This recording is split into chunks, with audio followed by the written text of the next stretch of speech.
السلام علی سید الانبیاء والمرسلین اما بعد۔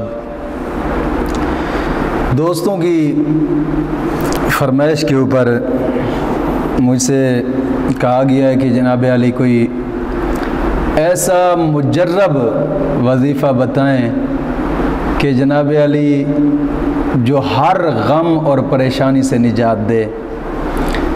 تو دوستو آج کچھ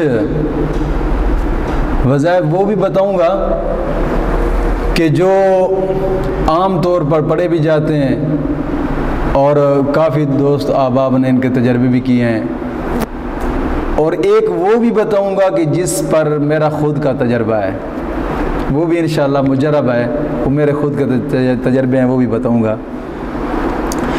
تو سب سے پہلے کہ تمام غم اور پریشانیوں سے نجات پانے کے لیے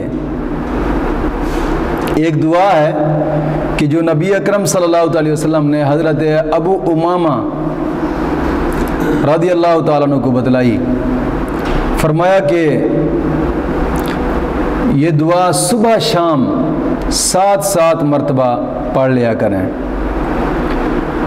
اللہم انی اعوذ بک من الہم والحزن واعوذ بک من العجز والکسل واعوذ بک من الجبن والبخل واعوذ بک من الغلبۃ الدین وقہر الرجال۔ یہ دعا ہے کہ تمام غم اور پریشانیوں سے نجات پانے کے لیے اگر صبح شام کوئی شخص بھی ان کو 7 مرتبہ پڑھے، ہر قسمی پریشانی مولا کریم دور فرمائے گا۔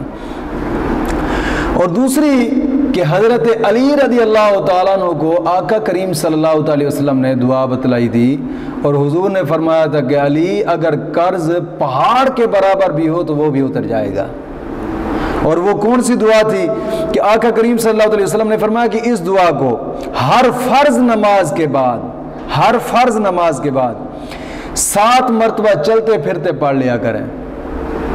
یاد رکھیے گا، ہر فرض نماز کے بعد، یعنی فرضوں کے بعد جو بھی فرض نماز پڑھی ہے، فرضوں کے بعد اس دعا کو 7 مرتبہ پڑھ لیا کریں چلتے پھرتے۔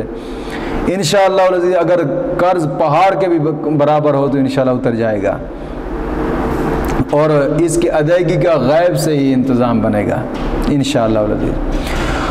وہ دعا یہ ہے، اللہم اکفنی بحلالک عن حرامک واغننی بفضلک عمن سواک۔ یہ دعا ہے کہ اس کا ترجمہ یوں بھی بنتا ہے کہ یا اللہ مجھے اپنا رزق حلال دے کر حرام روزی سے بچا لے، اور اپنے فضل و کرم سے مجھے اپنے ما سوا سے بے نیاز کر دے۔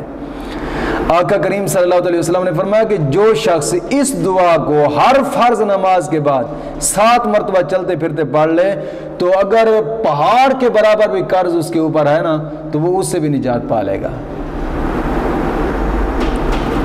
اور ایک اور وظیفہ ہے جو کہ میرا خود کا تجربہ ہے کہ جلد از جلد غیب سے جناب علی وہ پتہ بھی نہیں چلتا، غیب سے تعاون آ جاتا ہے قرض سے نجات پانے کے لیے اور اپنے رزق میں اضافہ بھی کرنے کے لیے۔ وہ یہ ہے کہ جو میں خود کرتا ہوں اور آپ لوگوں کو بتا رہا ہوں کہ ہر نماز کے بعد 100 مرتبہ درود ابراہیمی پڑھ لیں۔ 100 مرتبہ درود ابراہیمی، 100 مرتبہ 11 دن یا 21 دن یا 41 دن، زیادہ سے زیادہ 41 دن تک کریں انشاءاللہ۔ میں کہتا ہوں کہ جتنا بڑا قرض ہو تو پتہ بھی نہیں چلے گا، غیب سے مدد ہوگی اور پیسہ ہی پیسہ ہوگا، وہ قرض بھی اتر جائے گا اور جناب علی پریشانیاں بھی سب سے نجات مل جائے گی۔ ہر نماز کے بعد 100 مرتبہ درود ابراہیمی جو نماز میں پڑھا جاتا ہے یہ پڑھیں، اگرچہ وہ چل پھر کے پڑھتے جائیں یا ایک جگہ پر بیٹھ کر پڑھ لیں، انشاءاللہ قرض دنوں میں اتر جائے گا۔ اللہ رب العزت دین متین کی سماعت عطا فرمائے۔